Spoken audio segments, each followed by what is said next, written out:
This is Pot Spread. अपनी online जिंदगी के बारे में कभी सोचा है? वो सारी छिपी हुई सामाजिक ताकतें जो हमारे हर क्लिक, हर पोस्ट को कंट्रोल करती हैं, आज हम इन्हीं की परतें खोलने वाले हैं। सोचिए हम सब दिन भर ऑनलाइन रहते हैं ना, कोई फोटो डाली, किसी दोस्त के पोस्ट को लाइक कर दिया। लगता तो यही है कि ये सब हमारे अपने बहुत ही पर्सनल फैसले हैं कि भाई कंट्रोल तो हमारे ही हाथ में है। लेकिन एक मिनट रुकिए, क्या ये सच में हमारी अपनी मर्जी है? या कहीं ऐसा तो नहीं कि हम सब एक बहुत बड़े डिजिटल स्टेज पर परफॉर्म कर रहे हैं, एक ऐसा स्टेज जिसकी स्क्रिप्ट, जिसके नियम किसी और ने लिखे हैं? यही वो सवाल है जिसके जवाब आज हम ढूंढेंगे। तो चलिए सबसे पहले इसी आइडिया को पकड़ते हैं, डिजिटल परफॉर्मेंस का। देखते हैं कि कैसे हमारी पहचान असल में एक शो बनकर रह जाती है। एक समाजशास्त्री थे इरविंग गॉफमैन। उन्होंने एक बड़ी दिलचस्प थ्योरी दी थी, ड्रामाटर्जी। उनका मानना था कि हम सब अपनी असल जिंदगी में भी एक्टर्स ही हैं और सोशल मीडिया वो तो हमारा फ्रंट स्टेज है, मतलब वो जगह जहां हम दुनिया को अपना सबसे अच्छा, सबसे संवारा हुआ एकदम परफेक्ट रूप दिखाते हैं। अब देखिए, यहीं पर एक बहुत बड़ा फर्क आ जाता है। आमने सामने की बातचीत तो बस हुई और खत्म, हवा में घुल गई। लेकिन ऑनलाइन जो कुछ भी हम डालते हैं ना, वो एक परमानेंट डिजिटल रिकॉर्ड बन जाता है। मतलब एक ऐसा आर्काइव जो हमेशा के लिए सर्चेबल है, हमेशा के लिए मौजूद है। और पता है, ये जो परफॉर्मेंस है, ये अब सिर्फ दूसरे इंसानों के लिए नहीं रही। इस खेल में अब एक नया, बहुत ताकतवर खिलाड़ी आ गया है, और वो है एल्गोरिदम। अब हम अपनी पहचान को सिर्फ दर्शकों के लिए नहीं, बल्कि इन मशीनी सिस्टम्स के लिए भी ऑप्टिमाइज कर रहे हैं। और ये कोई छोटा मोटा बदलाव नहीं है, ये एक बहुत बड़ा शिफ्ट है। पहले होता था इंप्रेशन मैनेजमेंट, मतलब लोगों पर अच्छा इंप्रेशन कैसे जमाएं।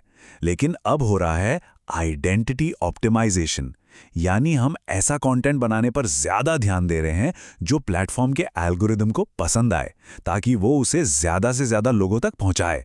ये सब कुछ चलता है एक चीज से जिसे कहते हैं प्लेटफॉर्म लॉजिक। इसे आप गेम के छिपे हुए नियम समझ सकते हैं। ये वो तकनीकी और आर्थिक रूल्स हैं जो पर्दे के पीछे से तय करते हैं कि कौन सा पोस्ट दिखेगा, क्या चीज वायरल होगी और किस तरह की बातचीत को बढ़ावा मिलेगा। इसे समझने का एक बहुत आसान तरीका है। सोचिए, जैसे सड़क पर गाड़ी कैसे चलेगी ये ट्रैफिक रूल्स तय करते हैं, बिल्कुल वैसे ही ऑनलाइन दुनिया में कंटेंट कहां तक जाएगा ये एल्गोरिदम तय करते हैं। तो सवाल उठता है कि ये सब हो क्यों रहा है? इसका जवाब छिपा है उस इकोनॉमिक मॉडल में जिस पर यह पूरा सिस्टम टिका है। इसे कहते हैं अटेंशन इकोनॉमी, एक ऐसी अर्थव्यवस्था जहां सबसे कीमती चीज है लोगों का ध्यान।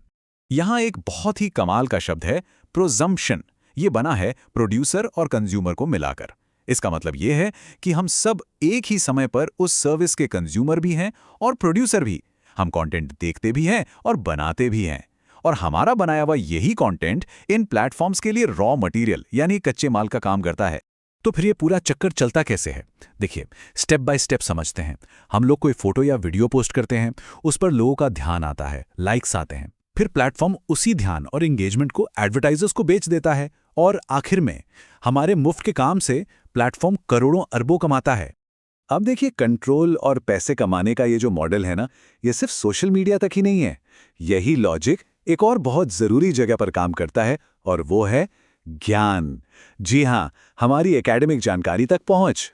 आज हम जिसे सीरियल्स क्राइसिस कहते हैं, वो असल में यही है।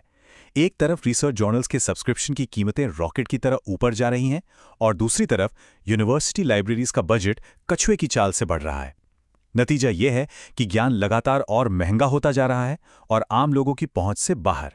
और इससे पैदा होता है डिजिटल एपिस्टेमिक डिवाइड, मतलब ज्ञान का एक नया बंटवारा। सोचिए, एक बड़ी अमीर यूनिवर्सिटी का स्टूडेंट चुटकियों में लाखों रिसर्च पेपर्स पढ़ सकता है। वहीं एक कम संसाधनों वाली यूनिवर्सिटी का स्टूडेंट हर कदम पर महंगे पे वॉल से टकराकर रुक जाता है। ये ज्ञान के एक्सेस में एक बहुत बड़ी खाई है।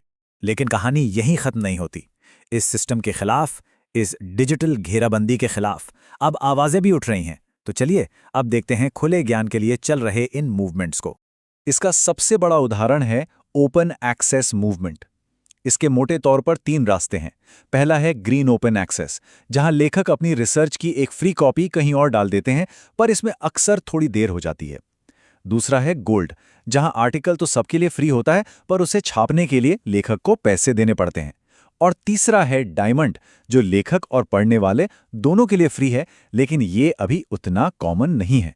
और फिर एक और कॉन्सेप्ट आता है डिजिटल डिसोबीडियंस का, यानी डिजिटल अवज्ञा। साइहब जैसी जो शैडो लाइब्रेरीज हैं, जो इन पे वॉल्स को बाईपास करती हैं, उन्हें कुछ लोग सिर्फ पायरेसी नहीं बल्कि एक टूटे हुए अन्यायी सिस्टम के खिलाफ एक नैतिक विरोध के तौर पर देखते हैं। तो आखिर में हम इसी सवाल पर आके रुकते हैं, एक ऐसी दुनिया में जो डिजिटल स्टेज और बंद दरवाजों वाली लाइब्रेरियों पर बनी है, इसमें अगला सीन यानी भविष्य की कहानी आखिर लिखेगा कौन?